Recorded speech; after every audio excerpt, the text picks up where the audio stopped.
Welcome back everyone. तो इस class में हम देखेंगे questions related to state council of ministers. तो सबसे पहला क्वेश्चन है which of the following statement is or are correct.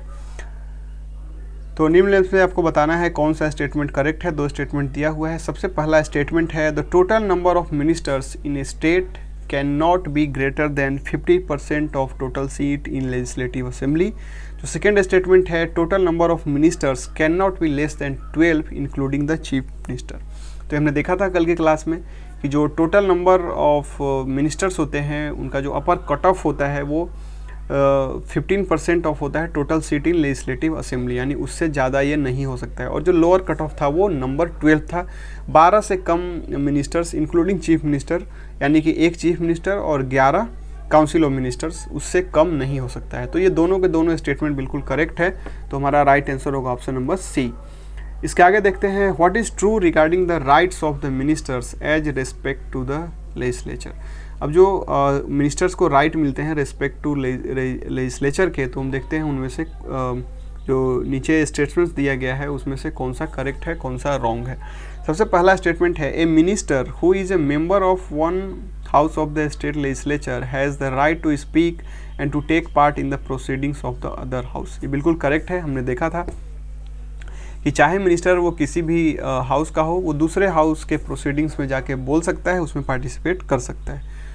तो ये करेक्ट है। दूसरा है a minister who is a member of one house of the state legislature has the right to vote in other house. ये बिल्कुल wrong statement है, क्योंकि voting का राइट, पार्टिसिपेट करने का राइट, अपना बात रखने का राइट, चाहे वो किसी सदन का हो दूसरे सदन में है, लेकिन वोटिंग का राइट सिर्फ उसी के अपने हाउस में होता है, यानी वो जिस हाउस का मेंबर है उसी हाउस में वोट कर सकता है। तो ये रॉन्ग स्टेटमेंट है। सी है the advice by the ministers can be question on the ground of मैलाफिडे।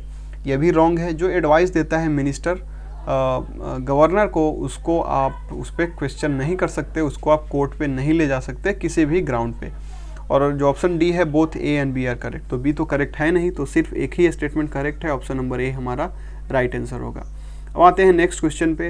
Which article has the provisions regarding the responsibilities of the council of ministers, यानी कौन सा आर्टिकल बात करता है चीफ मिनिस्टर के responsibility के बारे में। तो हमें पता है ये आर्टिकल 167 होता है। वो आर्टिकल 167 में बात किया गया है जो चीफ मिनिस्टर है, और सॉरी ये responsibilities of the chief minister नहीं, responsibilities of the council of ministers है। तो इसके बारे में बात है हुआ है आर्टिकल 164 में। आर्टिकल 163 में ये बताया गया है कि there shall be a council of ministers. Article 164 में बाकी जो अलग प्रोविजंस है, जैसे कि उसके रिस्पॉन्सिबिलिटीज, उसका अपॉइंटमेंट, उसका फंक्शनलिटी, ये सब बात किया गया है। आर्टिकल 167 में जो चीफ मिनिस्टर का रिस्पॉन्सिबिलिटी है, ड्यूटी है, उसके बारे में बात किया गया। अब इसके आगे आते हैं क्वेश्चन नंबर 4 पे। Choose the false statement. हमें फॉल्स स्टेटमेंट बताना है regarding the state council of ministers. जो स्टेट के काउंसिल ऑफ मिनिस्टर्स होते हैं उससे रिलेटेड हमें जो फॉल्स स्टेटमेंट है उसको ढूंढना है। तो सबसे पहला स्टेटमेंट है the minister of states can be given independent charges. तो ये बिल्कुल करेक्ट है। हमने देखा था कि 3 टाइप के मिनिस्टर्स होते हैं। सबसे पहला कैबिनेट मिनिस्टर्स, जिनको हमेशा इंडिपेंडेंट चार्ज दिया जाता है। दूसरे होते हैं मिनिस्टर ऑफ स्टेट्स, जिनको इंडिपेंडेंट चार्ज दिया भी जा सकता है और नहीं भी दिया जा सकता है, वो असिस्ट करने के लिए होते हैं कैबिनेट मिनिस्टर्स को। तो ऑप्शन ए जो है हमारा करेक्ट है। और जो तीसरे टाइप के थे वो डिप्यूटी मिनिस्टर्स, तो उनको कभी इंडिपेंडेंट चार्ज नहीं दिया जाता है, वो हमेशा असिस्ट करने के लिए होते हैं। बी है deputy ministers are never given the independent charges. ये भी बिल्कुल करेक्ट स्टेटमेंट है। सी जो है the ministers of state with independent charges are considered the member of the cabinet. ये गलत है। चाहे उनको इंडिपेंडेंट चार्ज दिया गया हो, लेकिन उसको मेंबर कैबिनेट का कभी नहीं माना जाता है। कैबिनेट के मेंबर सिर्फ और सिर्फ कैबिनेट मिनिस्टर्स होते हैं। Cabinet is the nucleus of the council of ministers. ये बिल्कुल करेक्ट स्टेटमेंट है, क्योंकि जो कैबिनेट होता है वो मेन फंक्शन करता है और उसके पास सारे इंपॉर्टेंट मिनिस्ट्रीज़ को हम ही कैबिनेट बोलते हैं। तो इसलिए हम ये बोल सकते हैं कि cabinet is the nucleus of the council of ministers, या फिर कुछ ऐसा बोल दिया जाता है cabinet is the backbone of the council of ministers. यानी कोई भी ऐसा टर्म जो कैबिनेट पे जोर दे रहा है, कैबिनेट को इम्पोर्टेंट बता रहा है, तो वो बिल्कुल करेक्ट होगा। तो इसमें ए, बी और डी करेक्ट स्टेटमेंट है, और जो ऑप्शन नंबर सी है वो रॉन्ग है। तो आई थिंक इतना सफिशियंट है about the state council of ministers के बारे में। तो अब तक हमने